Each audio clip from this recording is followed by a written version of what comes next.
So there are a few notable gaming stories. A new Indiana Jones game is being made. Star Wars Jedi Fallen Order will get a next gen patch. Cyberpunk 2077 and CDPR seem to be in further trouble, and much more. Hey, what is happening, guys? This is Orca from Orca's Gaming Corner, and welcome to another week of gaming news. So yes, you heard it right.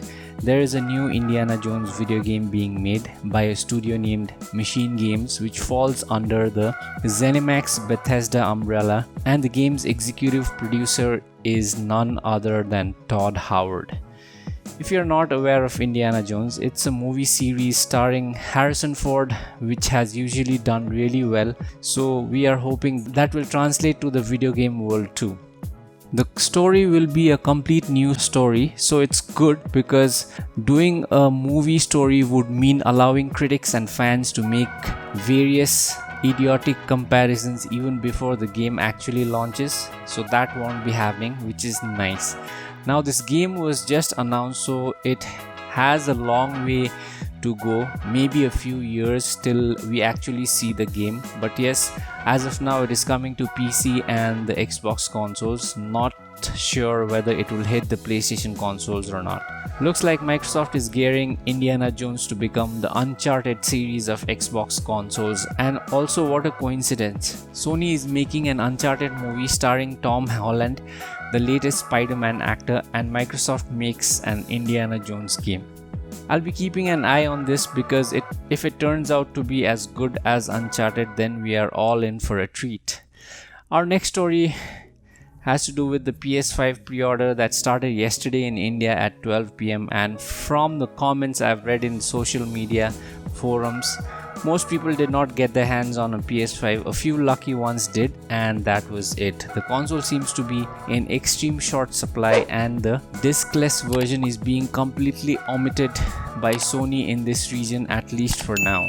So if you by chance happen to get a PS5, it will still be the disc version, which demands a premium of 50,000 rupees or $500 plus taxes. The console launches on February 2nd in India, and looks like most of us will have to wait till Sony starts manufacturing the consoles in larger quantities.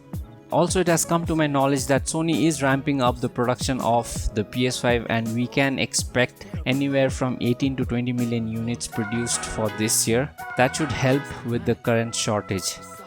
Gaming at the moment is in a strange phase, in the sense that it is also the most lucrative and money-making industry due to the recent events and lockdowns. But then on the other hand, new hardware has been very difficult to come by, and looks like that might continue to some extent even in 2021, especially gaming hardware. You cannot buy the new consoles, cannot buy the new graphics cards, neither Nvidia nor AMD, unless you are willing to pay an exorbitant amount of price, and it's difficult to find the new AMD processors. The best thing to do right now is go through your backlog of games and finish them. Wait for the prices to come down, whether it is console or PC parts that you're willing to purchase. I myself am trying to finish Assassin's Creed Origins. Of course, I have played the game before, but now I am getting the time to complete it, especially after the mess of a launch that was Cyberpunk 2077. On that note, let's segue into another story about Cyberpunk 2077. Poland's Office of Competition and Consumer Protection has begun investigating CDPR on the rocky launch of Cyberpunk 2077. So CDPR could be fined if the game is not significantly improved with the upcoming patches. This is also one of the reasons I am calmly waiting for CDPR to get the game to a better state so that I can play without much hiccups and interruptions. So in some other news, we have Star Wars Jedi Fallen Order receiving a next gen patch for the new consoles. The PS5 and the Xbox Series X, both of them will get a 60 FPS patch, which will make the games much more playable and better. There will also be a resolution mode, but of course that resolution is not native 4K, but I'm much more interested in the 60 FPS patch.